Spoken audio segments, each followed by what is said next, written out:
Set in the Alabama countryside, south of Birmingham, surrounded by the Black Warrior River, stands the Donaldson Correctional Facility. We get the worst crime. We get the worst inmates in the state of Alabama. It's the highest level custody prison there is. The majority of the inmates are of violent offenses of assault, robbery, murder, rape, drug dealing. This isn't just a normal prison. This is the most maximum prison in the state. This is where they send all the screw-ups. These prisoners live inside a dangerous social world. Overcrowding, deprivation, and hopelessness drive men towards extreme aggression and despair. In this environment, self-reflection and change are difficult, if not impossible. In January 2002, the prison undertook a radical experiment.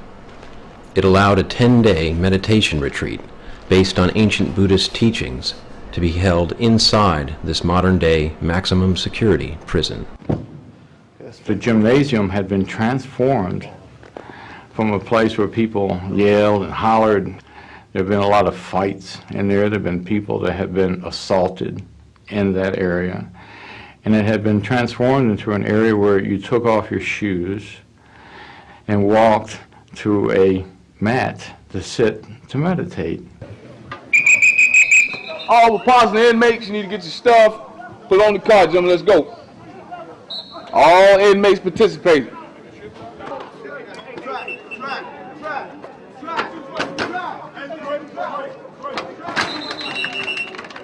I'm experiencing mixed emotions. I'm nervous, but I'm also anxious to get it over with. I'm nervous because I don't know what they expect. And every one of us had taken an oath that we were going to make it all the way through it. The reason why is because people on the compound didn't think that we could do it. They thought that we were weak, that we would get in there and within a couple of days come running out of there screaming. So we were determined to prove that they were wrong. First of all, we're all very happy to welcome you to the course. Congratulations for making this decision. The first and most basic rule is that you must remain here for the entire period of the course. This technique of meditation is taught step by step in a gradual progression over 10 days. Throughout the course, you will have to observe noble silence. This means that you should not communicate in any way whatsoever with your fellow meditators. You must cut off all contact with each other altogether. After 3 days, once you've concentrated your mind, you're going to go on the fourth day much deeper into the subconscious parts of the mind. It's extremely difficult work. You're going to be sitting for 10 to 11 hours a day, and all of you may have very unpleasant, very frustrating, perhaps sad, or even angry moments.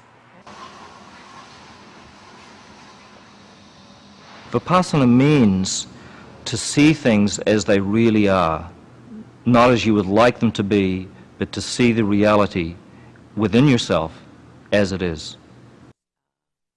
Suffering is universal, so it really makes no difference whether you're in prison or whether you're in the outside world.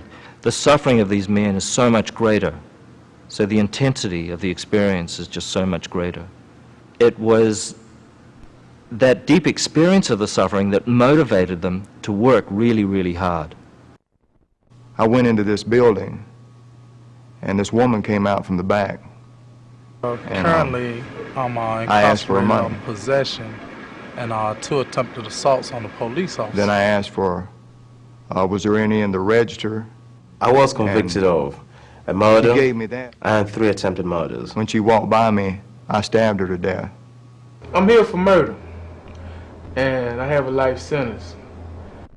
I am a habitual offender. I have a sentence of life in prison without the possibility of parole. I've been in prison now for around 13 years. For the first time, I actually learned how to observe my anger. I was able to sit there with it and observe it. Been locked up 16 years, 8.5 years on death row in that 5/8 cell. And every morning I'd have to get up and live with the fact that I have isolated myself from everybody that I loved, isolated everybody I loved from me, and pretty much wrecked their lives. My life was fairly normal until this happened. Regular members of the same church, I knew everybody in the community. I thought I had a real good life going, and I blew it. My crimes, they're not me, but they are my crimes that I'm serving time for. But the real me, the sensitive me, the compassionate me, is on the inside of me. I made bad decisions, bad choices, but that's not me at all. Me is a totally different person, you know, and I learned that from this last 10 days. Murderers in there should be tried for things they do. I mean, if they're gonna go rob stores and kill people, they don't deserve nothing. My opinion. I work every day. They should too. They should have meditated before they done whatever they did to get in there. These aren't, like you say, these aren't Boy Scouts over here. With us being in here, people tend to think that we're monsters and we're hideous because we committed all these crimes and everything. And in people looking at us like that, we start actually looking at ourselves like that. And one of the things that I met with and dealt with a whole lot was how much I hated myself for everything that had happened, and all the reflection of people looking at the things that I've done and their hatred had just compiled in myself. And coming down through all that, everybody's got the goodness at the bottom. It was horrible. It was probably the worst experience I've ever been through. I spent 8.5 years on death row, and this was harder. You don't have nowhere to go. That's why they give a 10-day course instead of you come in and sit for 4 to 6 hours a day and go home. Because, no, they want you there long enough that you actually deal with your stuff. I know it was a struggle for them because they're used to action. They're used to action at all times. They're not used to clearing their minds and, you know, meditating and listening to other people, you know, tell them how to meditate, how to express themselves. They're not used to that. You saw these guys breaking down in ways like they was ready to open up, and they know they couldn't open up. Hey, man, that got me right there. That got me. 8, 9, 10. In prison settings, we have a couple of different philosophies that go on. One philosophy that's prevalent is lock them up, throw away the key, forget about them. But in fact, 85% of the people that do come to prison do get back out again. And what are you going to do with them while they're locked up or incarcerated, as it were? When you introduce Vipassana, then you're talking about this meditation technique that starts where cognitive behavioral therapies leave off. I've always been angry. I took anger management, stress management, but anger management is showing me how to conceal that anger. And stress, it teaches you basically about the same. When I went to Vipassana and sat on the cushion for 10 days, that showed me how to let it come up and deal with it. Don't let them suppress it. Bring it out and deal with it. I've done that. One makes a mistake. I made a mistake, and everyone can change. I can say I didn't change. It feels good. I'm skeptical myself because I haven't experienced it, and being in the job that I'm in, being in corrections and law enforcement for over 20 years, you become incredibly skeptical of inmates and their views and what their motives are for what they're doing. We have a term here that we use, fake it till you make it. Well, that's a question I have here. Is this something they can fake to get something positive in their file to help them make parole, or is this something that's truly life-changing? And, you know, it's impossible to gauge after a month, 2 months, or a year. You know, show me 5 years from now. Show me once you're out that you've really changed your life. At that point, I'll be able to say, yeah, this is awesome. Life without parole, what it actually means is that you're to be warehoused till you die. It meant, up until the Vipassana, just a longer way to die than the electric chair, which they had planned for me to begin with. But I don't see it that way anymore. Now it means to me that this is my home, and I'm going to make it, do what I can to help make it the best place it can be.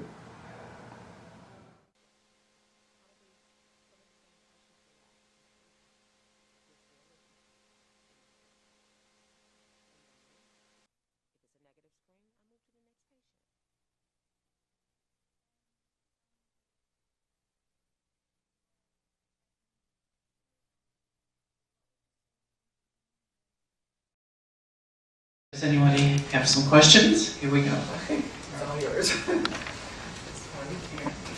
Yes. When was this film at the Donaldson Center? When was that done? It was done in 2002. Let me give you a little bit of a history or background of Vipassana coming to Donaldson. In 1999, we were using a book called Houses of Healing by Robert Sargent, and we were looking for responsible living material that was fairly easy to work through. And part of that material touched into stress management, anger management, and we then started looking at trying to get a structured stress management program started where we already had the mental health workshops in place. Robin, who's out of Boston, then put us in touch with Jenny Phillips in the Lionheart Foundation at the time. She then came down and took a look at the program that we were doing and suggested that we get in touch with Bruce Stewart, who is one of the main instructors at the Vipassana Center in Shelburne Falls, Massachusetts. In our contact with Bruce in 2001 or so, we then started developing a program to bring the 10-day course into Donaldson. And at 2002, we had a sitting in February and a sitting in May. And at the May sitting, we had 20 inmates going through at a time. We took the West Gym, as you remember, the trailer, and turned it into a meditation hall. And at the May course, when it was over, the chaplain got real concerned that we were taking his congregation and turning him into Buddhist. So he then contacted the commissioner, who then contacted the warden and shut the program down. So that's the reason why you see a gap in the timing on the program. But in spite of it all, the inmates continued to meet in the dorms individually and continue the meditative practice. In around 2005, we had a change in the wardens, and subsequently the chaplain had a heart attack and pretty much lost a lot of the wind out of his sails. So we were very supportive of him, and he then was sort of in the background of everything after that. But the warden allowed Bruce then to bring 3-day sessions or sittings into Donaldson, and from that we were able then to reestablish the program. And in just this last couple of months in 2007 in May, we had a 10-day sitting again at Donaldson, and then also we expanded the program to another one of our facilities in the northern part of the state in Hamilton, where we also conducted a 10-day sitting.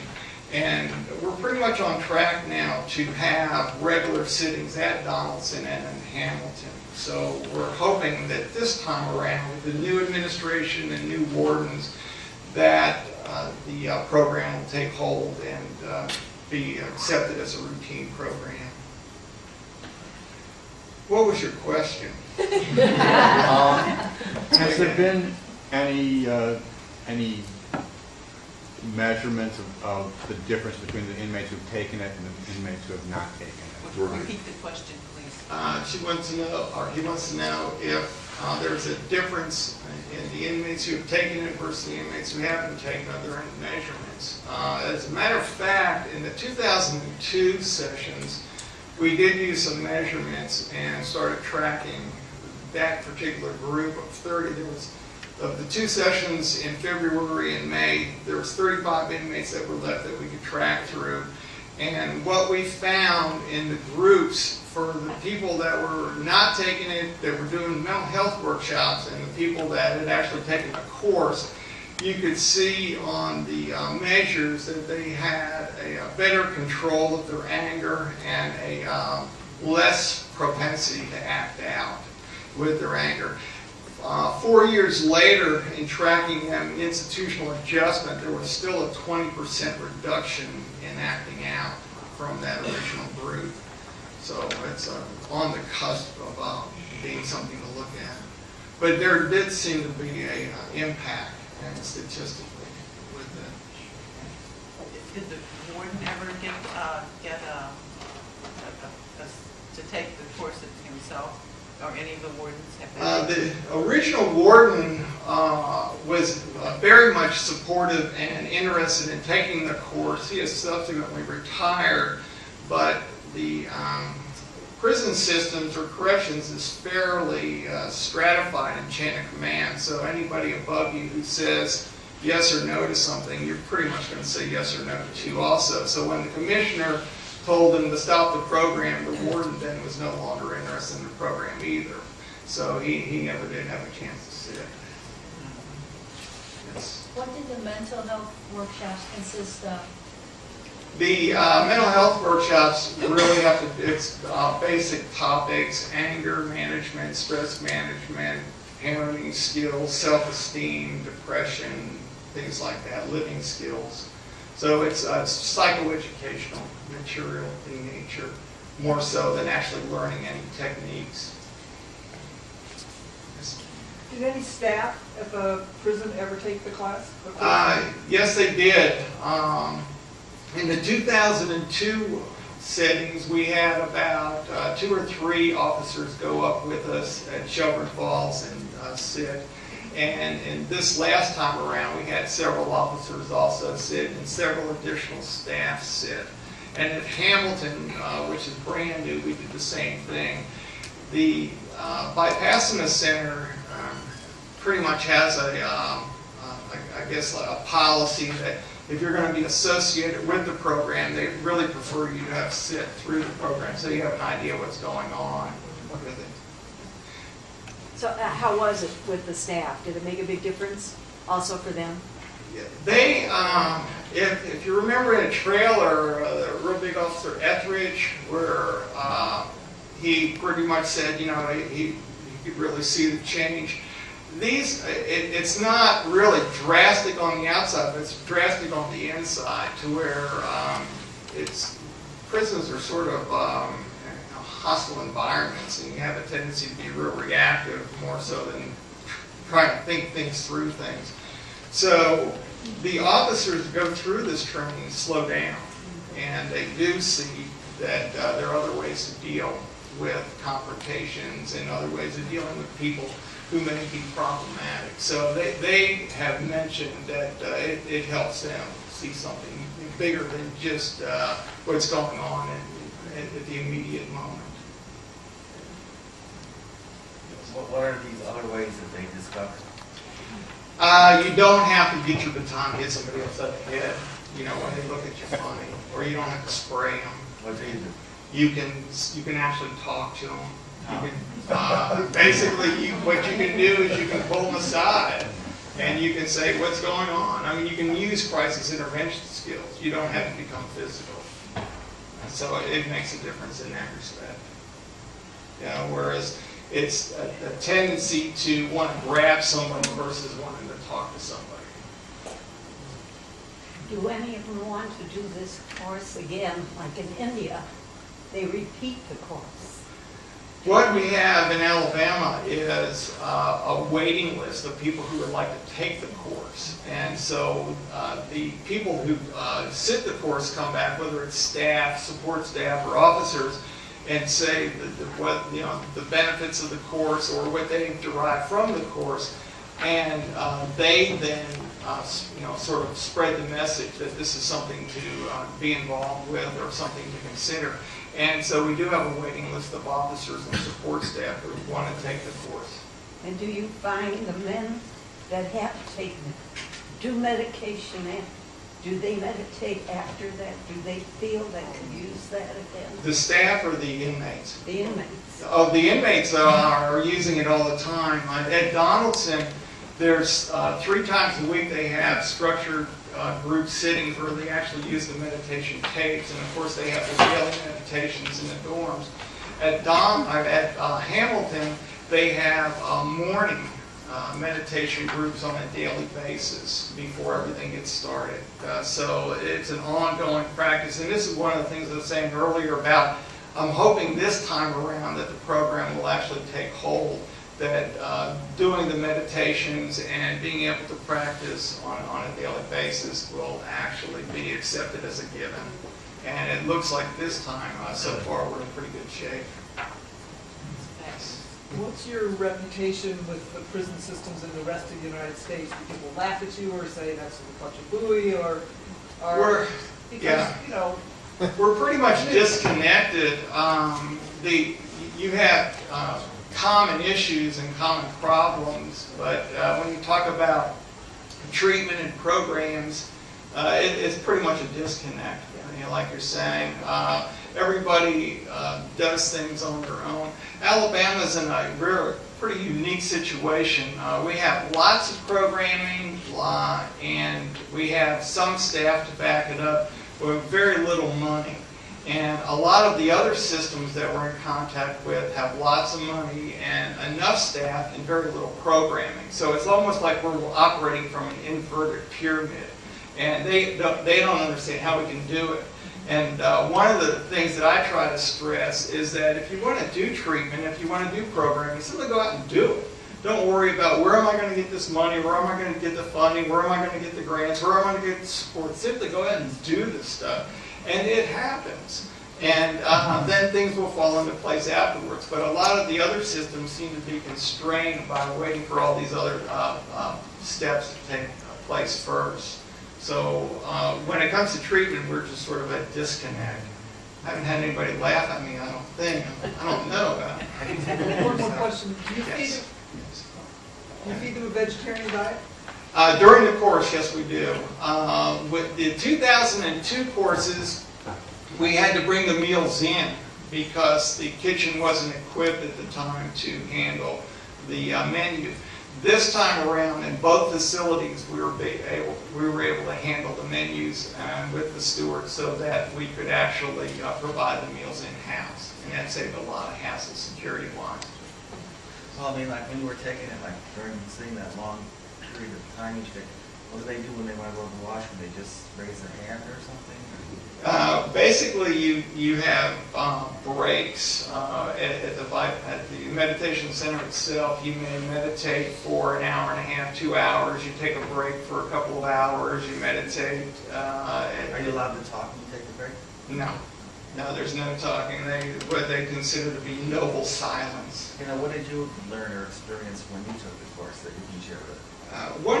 One of the things that's really phenomenal, and on Goenka, step by step on the tapes each night, pretty much has it mapped out, and so it's always interesting to see that your experience is the exact thing that he's talking about at the time that he's doing the tape. But one of the things that was really amazing is that for our culture, we're really wrapped up with cognitive behavioral psychology or treatment and things like that. And that's pretty much like the bottom line. That's the baseline for everything. And we don't go anywhere below, we don't go anywhere above it. We're just, and then we sort of spin off into holistic ideas. But what you find with Vipassana is that you really operate from a sensations point of view. you start with getting in touch with your bodily sensations, and then you see how those sensations are linked to feelings and thoughts, so that when you are in control of your sensations, you then have an idea where your thoughts are going to go, where your feelings are going to go. And that really is a jump off from our cultural perspective, to where we pretty much say, well, cognitive behaviorally, this is what you should be doing, this is where we're at. Whereas with the Vipassana meditation technique, everything starts at the sensation level. And you can experience several different sensations at the same time and see where things are going. People that you could have an itch, you could have a hot spot, you could have a irritant, all kinds of things going on. And you can follow those different sensations to see what's going on with your thoughts or with your feelings with those different sensations. And then that gets into the somaticizing of what happens to your body that you may be reacting to. So rather than simply reacting to things from a thought level or a feeling level, you can catch these things from a sensation level. And it makes it, to me, it makes a world of difference to shut it down that way. Yes? Taking this back a little bit before they would get into jail, would you, is there any kind of program that you know of that could involve schools? I'm not really sure, since Vipassana, I mean, as a meditation technique, you got the 10-day course, that's the initial course you have to sit through. So I'm not really sure about that. I think academically you could certainly, offer it. That would be something to look at, but I'm not exactly sure. Yeah, well, that's why I meant if there was any kind of like a condensed form or something. Now, the Vipassana people are very strict on their philosophy, and they want everybody to start with the 10-day course, and they want everybody to go through the 10-day course before you actually start becoming involved with Vipassana. So I've taken a look at it from, can we do a 3-day course, can we do a 1-day course, and everything has to start with a 10-day course, and that's just their philosophy. I would think that the officers that took that course, that it would change their marriages tremendously. Have you had any feedback on that? I don't know. That'd be really interesting to look at, because usually, this is real stereotypic, but if I was an officer, I'd probably be beating my wife and drinking a lot. So that would be a really good study to look at. There's your homework. Yeah, there it is. When's the last time you beat your wife? Exactly. But that would be real good to see if it slows down on that type of behavior. Yeah. Let's see, the thing is, if you don't keep it up, then eventually it's gone, right? That's correct. So, wait, what's the question? If you don't keep it up, eventually it goes away. You don't keep up the meditation. That's correct. So how do you do it each day? You can't do it 10 hours a day every day for the rest of your life. Now, what you do is, once you learn the technique, you can then condense the technique down to 15 minutes, 30 minutes at a time. Goenka suggests doing it an hour at a time. But he also, as an aside, says that if you're at your desk, you can still do it. Did you find any of these prisoners so motivated that a year later, 2 years later, they were doing it every day? The core group from Donaldson in 2002 are still doing it every day. Yes. I'm just curious as to your background and how you got involved with something like this. It's like a spin-off of everything else, Could you repeat the questions? Okay. What's my background and how I would become interested in this? I think more so than, the background, I'm a clinical psychologist in the Alabama Department of Corrections. At the present time, I'm the director of treatment. So I'm over, assist with medical services, over mental health, substance abuse, drug testing, crisis intervention teams. But my interest has always been in treatment. And so anything dealing with treatment as far as trying to be effective, whether it's innovative or intriguing or esoteric, it really doesn't matter as long as there's an effective component to it. So that's my attraction. And it's just so happened that in the history of bringing Vipassana to Donaldson, just one thing spilled into it, just spilled into the next. We were initially looking for responsible living material, then we back into stress management material, then we looked at structured material, and then we backed into Vipassana. And so we just went along in the course of events, and they just unfolded. And as long as it's treatment, I'm willing to do it. And that's pretty much the background. Did you know about India before you started yours? No. There's and I should really qualify this. There's a film that's going to be coming out shortly called The Dhamma Brothers, and it's on the Donaldson program. And in that film, there is a section that says I was aware that India was going on. But at the time, that awareness wasn't like, oh, this is going on in India, so let's do it here. Even though in the film it's going to come across as that. So scripted material of sorts. Putting the two together. But no, at the time, we were more interested in just doing the practice. Yes. You know, we hear a lot about going within under meditation, but that has never, well, I never could understand it really. How do you do it? But today's movie and this whole discussion tells us, yes, we can. That's correct. And the only way we can do it is through meditation. That's one technique. This may be very simplistic, but if you're in an inmate population, a lot of the people who you're dealing with are hollow, empty, and bored. And so when they go within, the first thing they find is a vacuum. And that's one of the reasons why they don't want to deal with anything, because there's nothing there, even though there's all this other stuff going on. And that might be, more technical terms, pathological narcissism. But so one of the ways of addressing what is actually going on with a person is for them to get in touch with their emptiness and for them to start dealing with it. What is this turbulence that they're talking about after the third day that comes out, that they're running away from this fear, this turbulence that What happens in the technique, and it's really interesting, and Galinka pretty much nails it in one of his takes, is that when you go, the first 3 days, you're just focusing on your breathing, on your nostril or breathing through your nose. I think, what is it, Anapana? And what happens is that your mind is racing all the time, just racing. All these thoughts are going on and on and on. And by the time the third day comes around, it just stops. Your mind literally just stops. And so all those racing thoughts are gone. And all the things that you thought were so much a part of you are gone.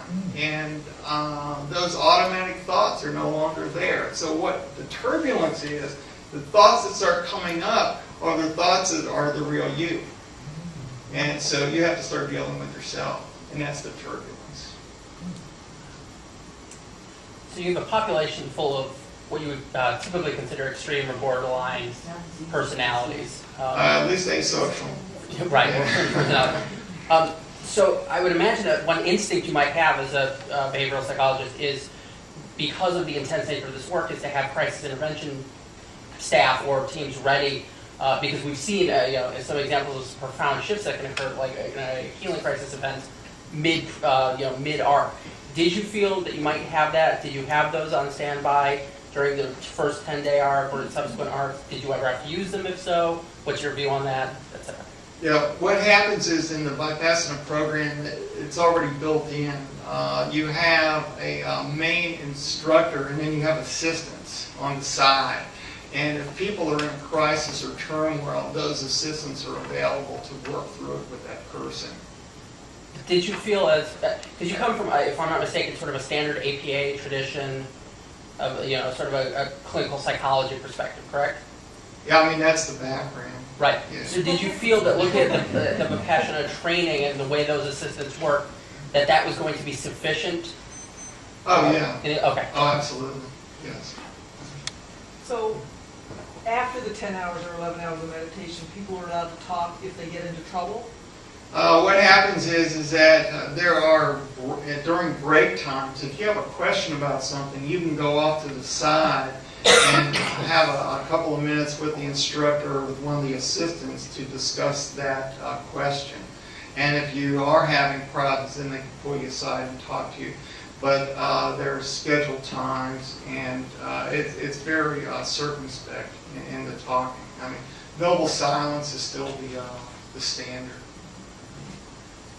Yes, ma'am. I think this is really great. Is it starting to be exposed to the other prison systems? Like, what about our Cook County Jail, our juvenile department, our adult? Yeah, I don't know about anything outside of Alabama. I know that on the film where Rick Crutcher was at, he was working off of a grant, and that's one of the reasons why that program shut down. In Alabama, we're trying to spread it to the other facilities step by step. One of the things that you're going to find difficult with it is the location, and we're trying to work around some of the location issues. So Donaldson was ideal because it's all under one roof and it has two separate gyms. So to take one gym for a couple of weeks is not going to inconvenience the other people for the gym. Hamilton's a little bit different. They have trailers out front that we took over that has nothing to do with the prison population per se. And that's what we're looking at. We're looking at to see if we can designate dorms for a couple of weeks where we can just curtail the movement in and out and go from there. But it's really just looking at the logistics right now. But I'm hoping as these two programs take root again, that we will be able to start expanding. After 3 days of silence and then the next day all their problems start coming to the fore, do they still stay silent? Oh, or yes. do they go wacko? No, they still stay silent. Yeah. Simplistically, it's sort of like saying, you don't have permission to go wacko, but you have permission to work on your issues. So that's what happens. They get brought back into working on their issues. And so they're redirected, more so than not. And of course, people are screened when they go to the program to begin with. People are screened so that there's no obvious instability issues going on. So if there are things that do come up, then that are less obvious, and hopefully the managers can then deal with it. Has there been any effort made to get the media involved so that the word can get out about this? Not right now for the media. I sort of look at things from a skewed perspective that we're in Alabama. And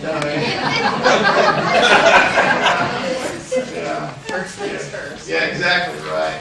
And it sort of speaks for itself.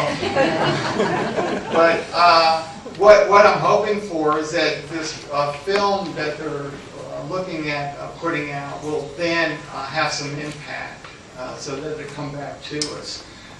So we just have to balance out. Our state, and we're probably common to a lot of other states, we have a lock them up, throw away the key mentality, and treatment is such a back burner issue. Why are we wasting our time with that? So I really try to soft shoe or soft pedal the treatment with outside agencies. Yes. I think there seems to be one big difference between conventional therapy, which is like a 45-minute session, and you keep talking about what they did to me, as opposed to 10 days, after 3 days, you begin to look what I'm doing to me. Exactly. Exactly right.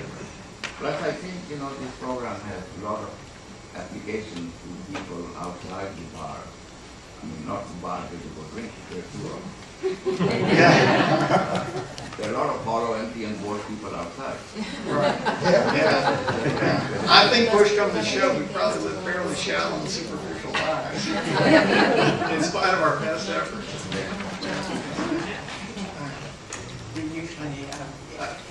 We usually try to make it a practice of ending pretty much at 5. I really want to tell you, I think you're one of the great heroes, and I think everybody should write to Oprah. We need to get you on Oprah so that spread the word. I think this is extremely important. When I saw it in Alabama, and every time I watch these movies,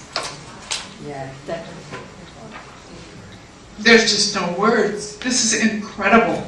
It's amazing, and it has ramifications for the whole world.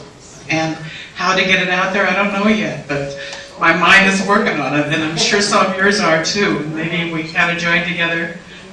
Sir? I think something is very interesting that we keep talking about Descartes' scientific method. The what kind? You know, intuitionally, everything seems to be very simple when it comes down. We seem to ignore the simple and tend to get very convoluted about trying to hold our nose like this. Yes. And I think I've seen in every scientific breakthrough over the last 500 years, it's always intuitional.